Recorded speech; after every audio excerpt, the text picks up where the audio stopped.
continue statement in Java. So let us discuss on this continue statement now. The continue keyword can be used in any one of the loop control constructs, and it causes the loop to immediately jump to the next iteration of the loop. That means within the loop body, if it encounters the continue statement, then immediately the control will go to the next iteration, leaving the rest of the codes unexecuted, unreachable.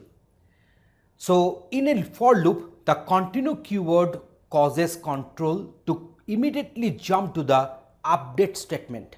So update statement means where you are going to increase or decrease the loop control variable. So that statement will get the control at first, and from there the next iteration will be resumed.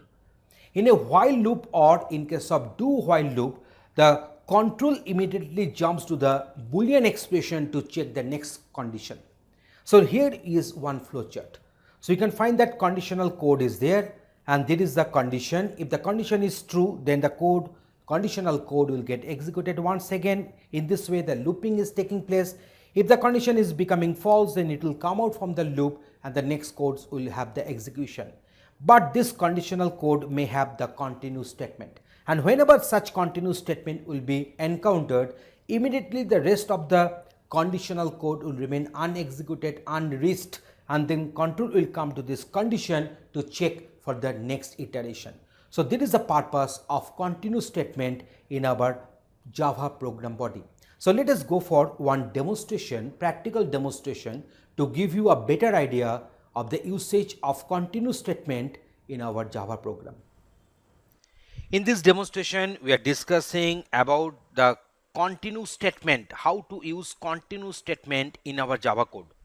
We have defined one integer variable a initialized with the value 0. While true, that means we are going to have one infinite loop. It will go on executing forever. And here, if the value of a is greater than equal to 5 and a is less than equal to 10, that means when the value of a will be ranging from 5 to 10 inclusive of the limit values, then the value of a will get incremented and continue. That means the control will be going to this while body, while line once again. So what will happen if you come to the execution of the statement continue, then control will go to the while directly without executing the rest part of the while body. So the rest part of the while body will remain unreachable and will remain unexecuted. Okay. So if the value of a is below 5, that means from 0 to 4, or above 10, that is 11 onwards, then the value of a will get printed. And if the value of a is equal to 15, then break, that means control will come out from the while body. Otherwise the value of a will keep remaining incremented.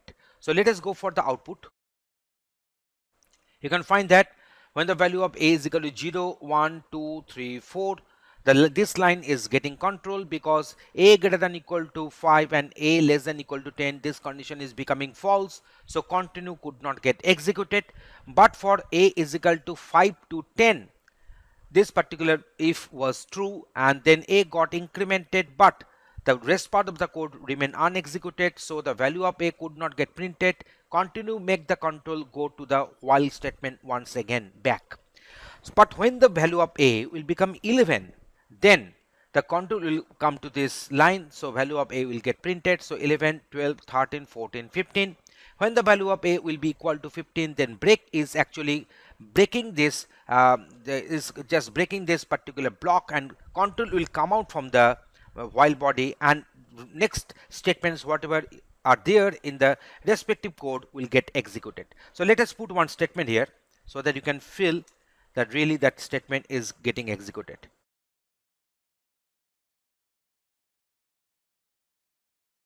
Okay, so now let me go for the execution. You can find that after 15 the control is coming out from this while construct, and rest part of the code will get the control and they will get executed. So in this way, in this demonstration, we have shown you the use of continue statement in our Java code, and where and why we should use the continue, so that we have discussed with proper example. Thanks for watching this video.